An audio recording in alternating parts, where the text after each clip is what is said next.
So we better take heed to that song. Yes, sir.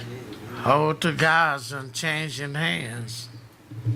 Malachi says, I am the Lord thy God, and I change not. So God is not changing. He's not changing. But man is changing. The church is changing. And I'm telling you, if you want to go to heaven, you better stay steadfast in Jesus Christ and what Jesus Christ did at Calvary.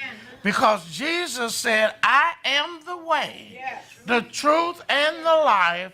No man cometh unto the Father except by me. So if you want to go to heaven, the only way that you're going to go is through Jesus Christ. And in order to get to Jesus Christ, you got to go through the cross. And in order to go to the cross, there has to be a denial of self. See, the problem today with the world is self. It's self. The world is so bent on themselves and what they want to do. And I hear it all the time. I'm grown and I do what I want to do. One day you're going to have to stand before God and give an account of what you've done while you were grown. Amen? Amen. It's coming soon. Yes, sir. And the only way you're going to get to the Father is through Jesus Christ. Yes, sir. Through Jesus Christ. And where's the Father? He's in heaven. Where's Jesus Christ?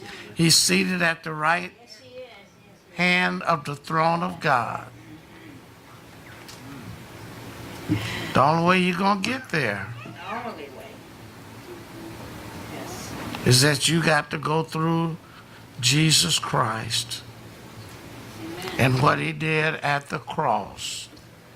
And if it's not Jesus Christ and what he did at the cross, it's another Jesus. And that's what Paul says. And God gave Paul the meaning of the new covenant. And the new covenant is Jesus Christ and him crucified. Amen? Amen. I'm going to ask you to open your Bibles today to 2 Peter. 2 Peter, the one that denied Christ 3 times, but preached the inaugural message on the day of Pentecost. My, my, my, my.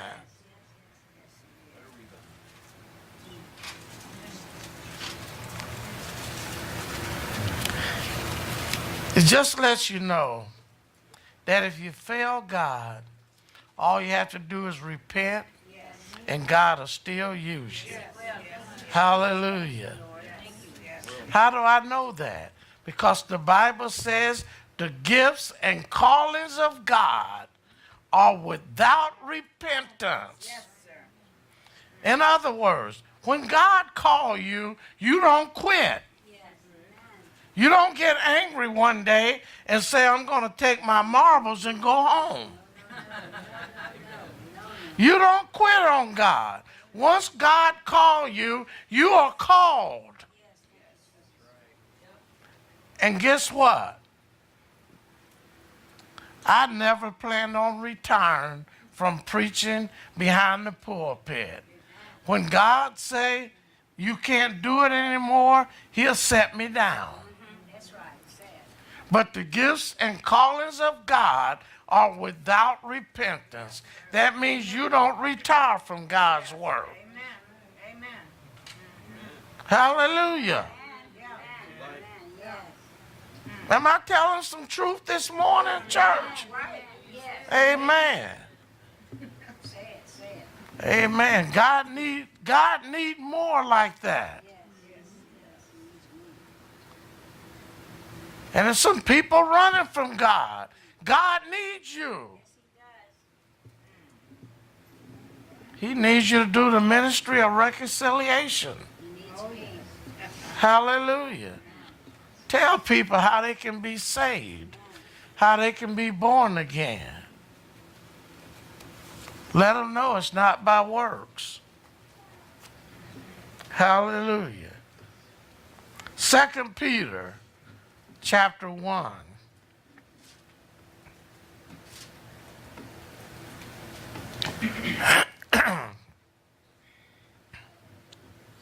You don't have to stand.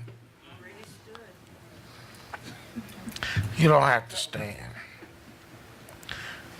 I'm just going to read one verse. Verse 4. It reads, whereby are given unto us exceeding great and precious promises, that these you might be partakers of the divine nature, having escaped the corruption that's in the world through lust. And I want to use for a theme this morning, partakers of the divine nature. Partakers of the divine nature. Hallelujah. You know, let's pray. Father, we thank you and we praise you and we glorify your name. Lord, we thank you for being such a good God. We thank you, Lord, that you saw fit for me to stand at this sacred desk one more time. We thank you, Lord. And Lord, we thank you for those that you have put around me. We thank you. We thank you, Lord, that you have led them here to be taught the message of the cross of Christ. Now, Lord, I ask that you anoint your manservant. Yes. Anoint me, Lord God. And oh God, I ask right now that as you anoint me, anoint those that are hearing the word of God today. And Lord, you must increase and I must decrease. Let it be none of me but all of you. And Lord, we'll forever give you all the praise and all the glory and all the honor. Father, we ask that we would not leave out of here the same way that we came in. But Lord, we ask that you do a work deep down in each one of our souls today. We'll forever give you all the praise and the glory. In Jesus' name we pray. Let the church say amen and amen. Partakers of the divine nature. You know, when man was born, he was born with two natures. One was the human nature, the other one was the sinful nature. But when we were born again, we received another nature, and that was the divine nature. And that divine nature, it didn't take the place of the sin nature, but what it did, it took the power away from the sin nature. In other words, when the divine nature came in, the sin nature lost its power over you. See, before you got born again, it was the sin nature that controls you. Hallelujah. He controls you. And those that's not saved, right today, the sin nature is controlling them. In other words, the sin nature is dictating their life. But once a person got born again, the divine nature took over and started controlling that life. Why? This scripture, greater is he that is in you than he that is in the world. You have the greater one in you right now. Why? Because you have accepted the Lord Jesus Christ as your personal Lord and Savior. So that sin nature that was controlling you before you got born again is still there, but it's lying dormant. Why? Because the divine nature is in charge now. Hallelujah. And you obey the divine nature instead of the sin nature. Yes, sir. Amen. How can you do that? Can you do that within your own strength and your own abilities? No, you can't. You make a choice where to put your faith. Are you going to put your faith in yourself, or are you going to maintain your faith in Christ and what he did at Calvary?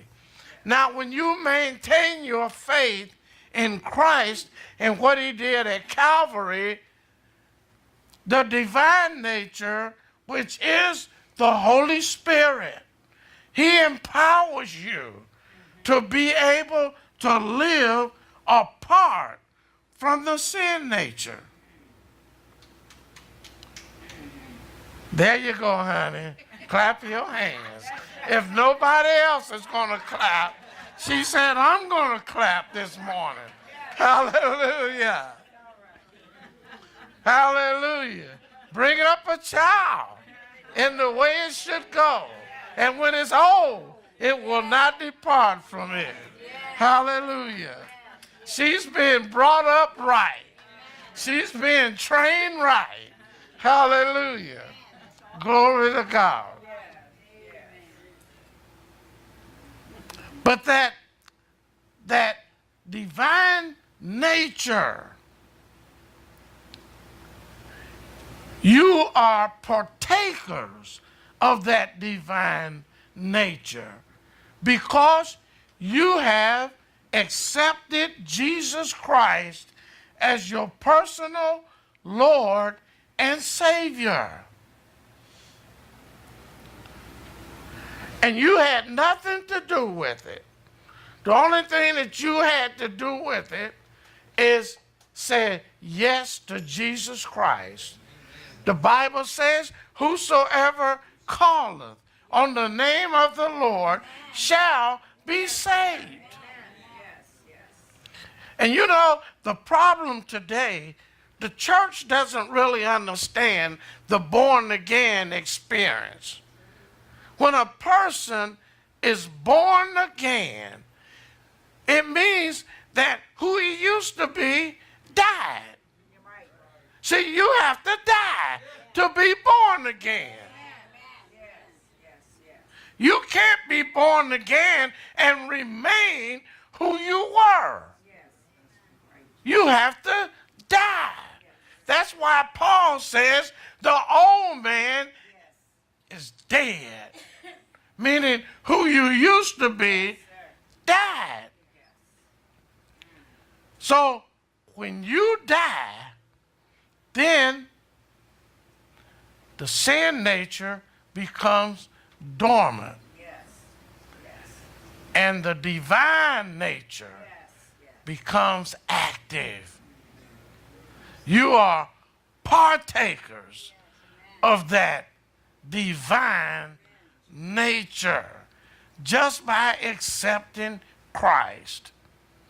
Now, instead of that sin nature leading and directing your life. The divine nature does it. In other words, the Holy Spirit. He leads and guides you and controls your life.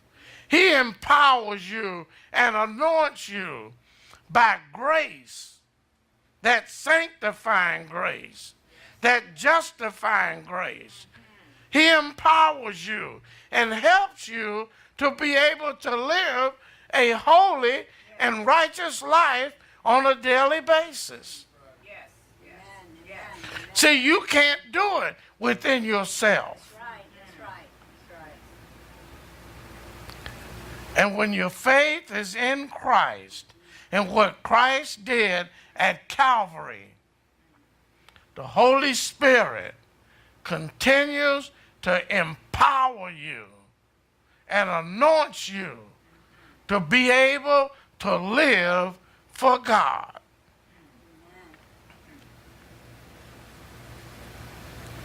Look at verse 1.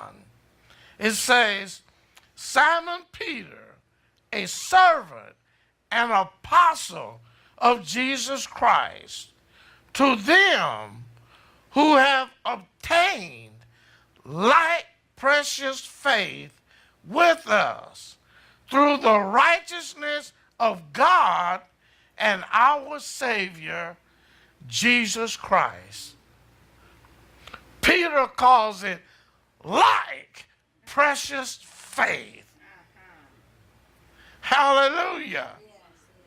We are here today because we have that like faith, that precious faith.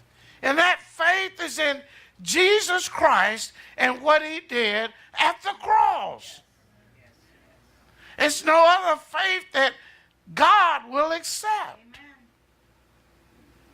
except faith in his Son, Jesus Christ. That's what God was trying to relate to Cain. But Cain, he offered up faith in his garden. I heard a preacher say, in his rutabagas and his greens. But God wouldn't accept that faith. See, your faith has to be in Christ and what he did at Calvary. Now, Abel, his was a different story. His faith was in the firstling of his flock. In other words, it was in a blood sacrifice. It was in what represented the coming Redeemer.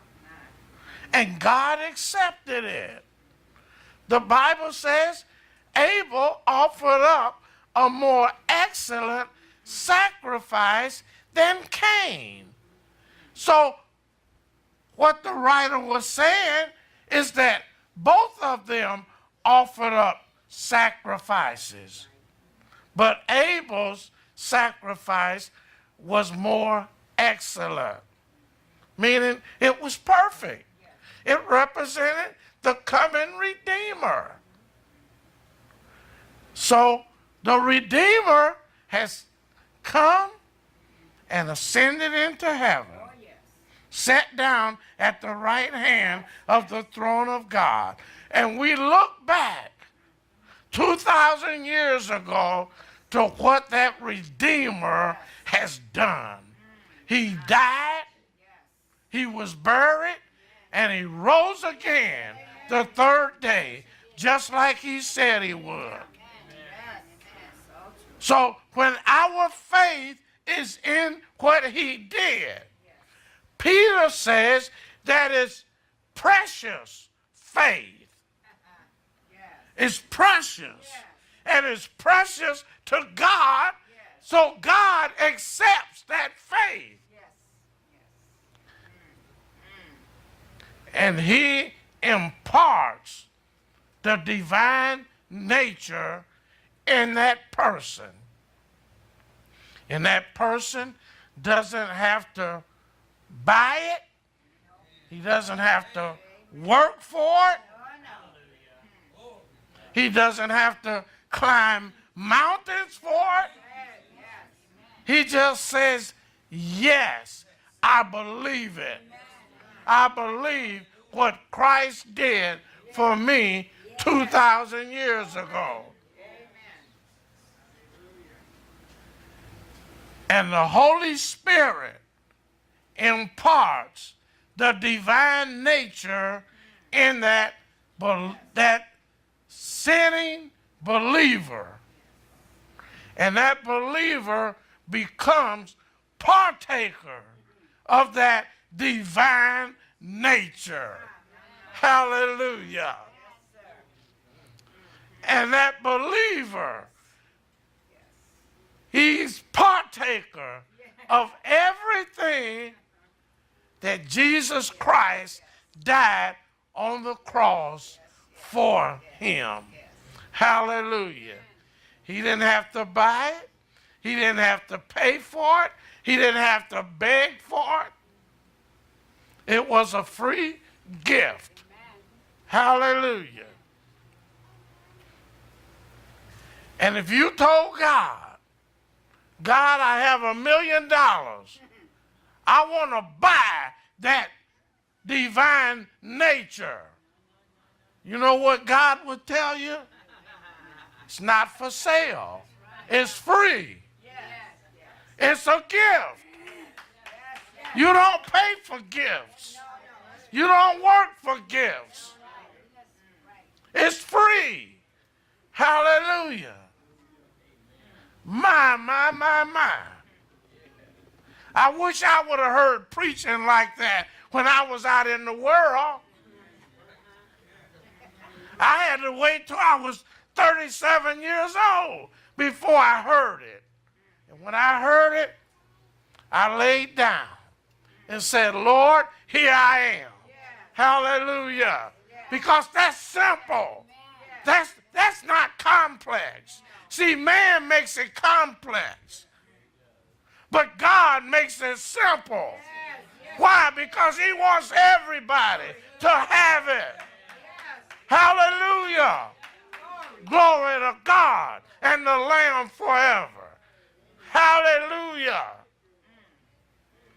It's so simple that Paul called it the simplicity of the gospel. Hallelujah. It's simple. Glory to God. Nothing you have to do but say yes to Jesus. Whosoever calleth on the name of the Lord shall be saved. Hallelujah. Verse 2 says, grace and peace be multiplied unto you through the knowledge of God and of Jesus our Lord. Grace and peace. Hallelujah. First, justifying grace. Then sanctifying grace. As you maintain your faith in Christ and what he did at Calvary. Then you got justifying peace. My God, that's peace that passes all understanding. Then you have sanctifying peace, that ongoing peace. Hallelujah. Glory to God. Be multiplied. That means that it's continually. It's continually. It's ongoing. It's sanctifying. Sanctifying, it means that it's an ongoing process. Hallelujah.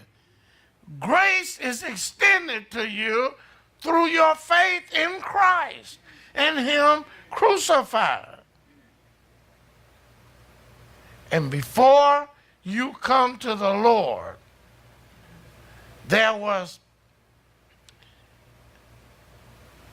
you were an enemy of God.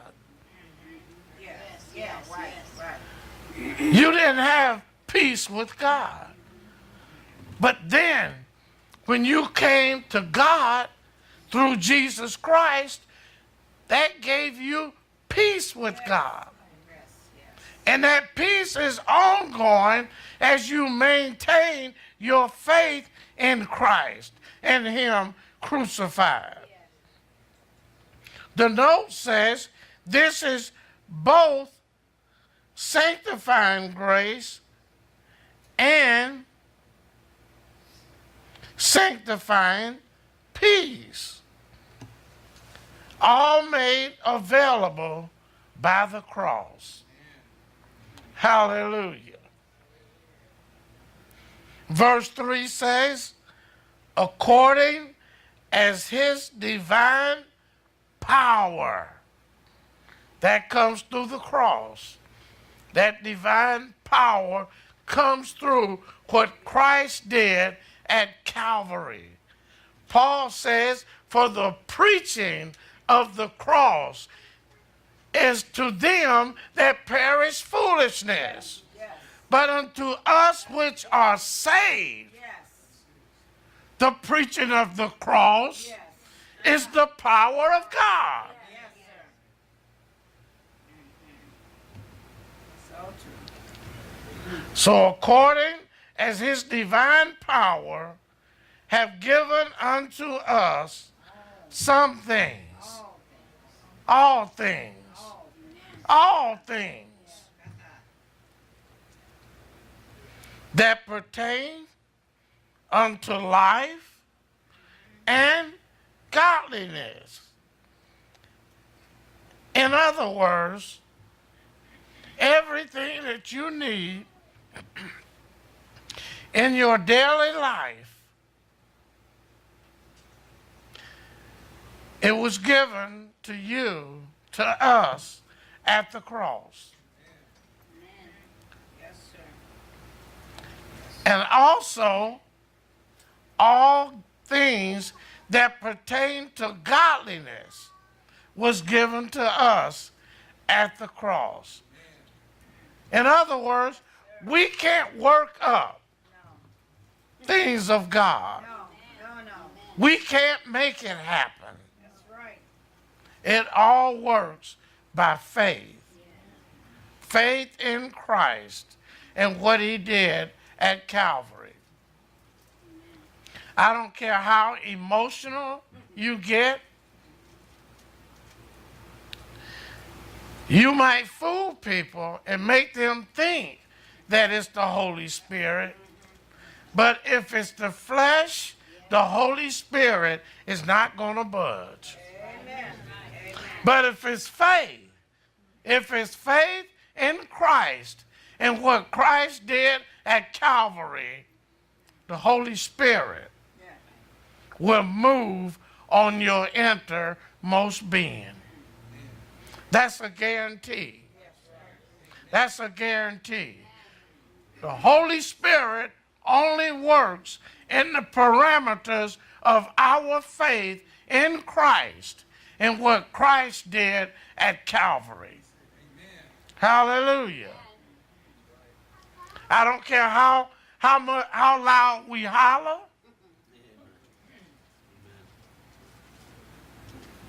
Amen. Preach that. I don't care how educational minded we are. I don't care how many big words we use. I don't care how much control we have over the people. But if it's not Jesus Christ and Him crucified, it's not God. Amen. It's not the Holy Spirit. That's what the Bible is telling us. According to His divine power. His divine power has given us, has given unto us all things that pertain unto life and godliness. So what Peter is saying, that everything comes to us through his divine power. And really, that divine power is the Godhead. The Father, the Son, and the Holy Spirit. Hallelujah. Through the knowledge of him who has called us to glory and virtue. The note says the knowledge addressed here speaks of what Christ did at the cross, which alone can provide glory and virtue, whereby are given to us exceeding great and precious promises, that by these you might be partakers of the divine nature, having escaped the corruption that is in the world through lust.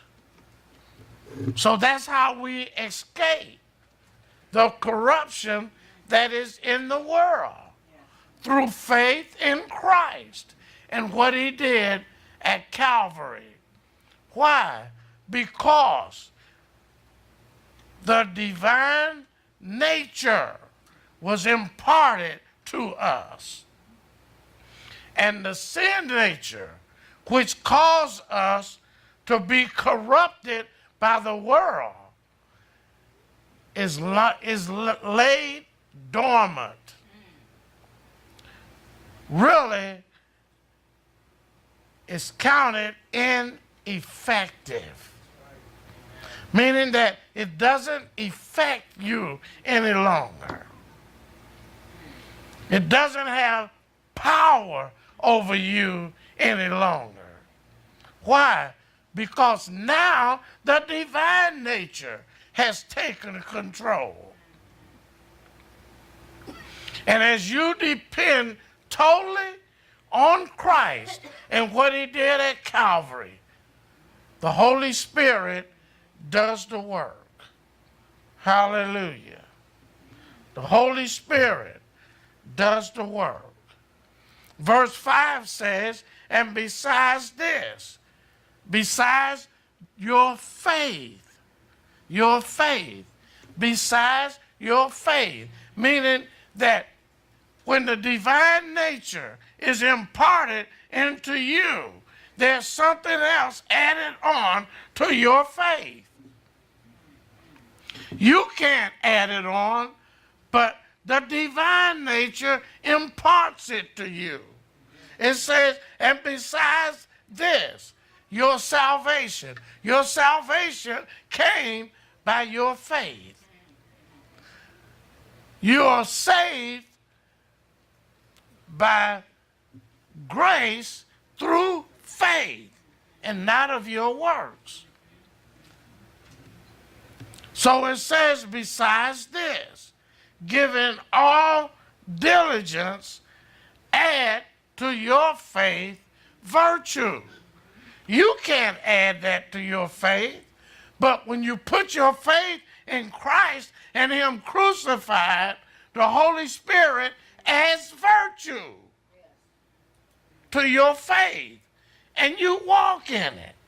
You walk in it. You apply that virtue to your everyday life through faith, through maintaining your faith in Christ and him crucified. Add to your faith virtue, and that's energy and power. Energy and power. You need that in order to live a righteous life on a daily basis. You need that to do whatever God calls you to do. You need that. That's why God adds it. He adds it to your faith, virtue, and to virtue, knowledge. You need that knowledge. You need to know more about the one that went to the cross and gave his life for your sins. You need to know more about him. So, when your faith came, God added to that faith knowledge.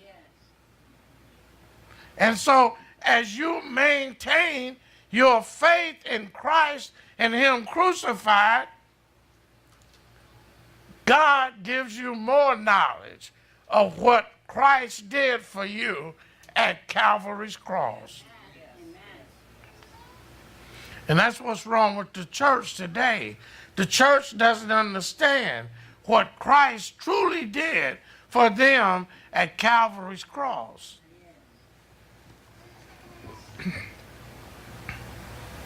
And to knowledge, temperance. And to temperance, patience. And to patience, godliness. And to godliness, brotherly kindness. And to brotherly kindness, charity, which is love. For if these things be in you and abound, they make you that you shall neither be barren nor unfruitful in the knowledge of our Lord Jesus Christ. It all starts with faith. Just simple faith in Christ and him crucified. But look where faith takes you. For if these things be in you and abound, they make you that you shall neither be barren nor unfruitful in the knowledge of our Lord Jesus Christ. There's no excuse for anybody being unfruitful, because when you took on faith, you took on all of this. Hallelujah. It was, you are a partaker of it. It came through your divine nature. Hallelujah. And it takes us back to this scripture where it says, according as his divine power has given us all things that pertain to life and godliness. You have everything that you need in Christ. In Christ. He did it all. That's why he said, as he hung on the cross, he said, it is finished. It is finished. What God sent him to do, he finished it on Calvary's cross. He restored humanity back to everything that Adam lost in the fall. Hallelujah. Everything. The scripture says all. Not some, but all. Jesus took care of all of that Adam lost in the garden. He took care of it at Calvary's cross. You need prosperity? It's in the cross. You need healing? It's in the cross. You need salvation? First of all, it's in the cross. Hallelujah. You need victory? You're failing? You're stumbling? Your victory is in the cross. It's in the cross. Hallelujah. Everything that you need is in the cross. That word all covers it all. Is that hard to understand? That word all covers it all. That's right. Amen. Verse 9. But he who lacks these things is blind and cannot see afar off. In other words, there's no light there, nothing but darkness. And has forgotten that he was purged from his old sins. Hallelujah. Wherefore, rather, brethren, give diligence to make your calling and election sure. For if you do these things, you shall never fall. Hallelujah. That's a promise. And God takes care of his promises. The Bible says that God is not slack in his promises as men count slackness, but he's long-suffering toward usward, not willing that any should perish, but that all should come to repentance. God is a God that keeps his promises. Hallelujah. Everything that you need and everything that you will ever need, you will find it in Jesus Christ and what he accomplished for humanity at the cross. See, one thing that man has to understand, Christ didn't go to the cross for himself. He went to the cross for us. Why? Because we were sinners, lost, and on our way to hell. Why? Because of the fall. But what Christ did at Calvary, and our faith in that, will allow us to go to heaven. Amen. Amen. If you want heaven, you have to go through Christ. If you want hell, all you have to do is reject Christ. That's all. Just that simple. If you want Christ, if you want heaven, accept Christ. If you want hell, reject Christ. It's just that simple. It's only two real places, and that's heaven and hell. And this earth that we live on.